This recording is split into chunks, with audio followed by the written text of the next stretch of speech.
и по никакъв начин не изглежда притеснен на Лудогорец Арена. Ъгълов удар за канарчетата. Центриране в наказателното поле. 1-0 за Ботев. Шокиращо начало. Топката в неговата врата.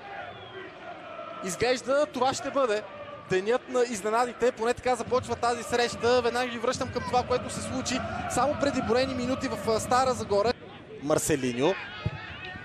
Чудесно подаване към Сисиньо. Това е страхотна възможност за Лудогорец. 1-1.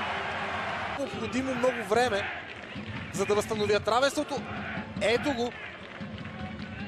Рейдът на Сисиньо. Веднага бе забелязан той от Марселиньо, който му подаде великолепно. Марселиньо, изстрел на Марселиньо. Пълен обрат.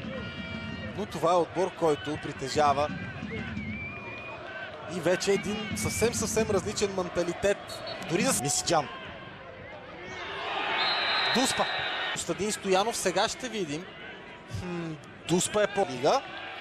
Изстрел на Кешеро, 3-1 за Лудогор. Визията на Марселиньо и Джо Мисиджан, който центрира в наказателното поле. Шанс за Жуниор Кишера. 4-1 за Лудогор. Той намери Жуниор Кишера, който с топовен изстрел от въздуха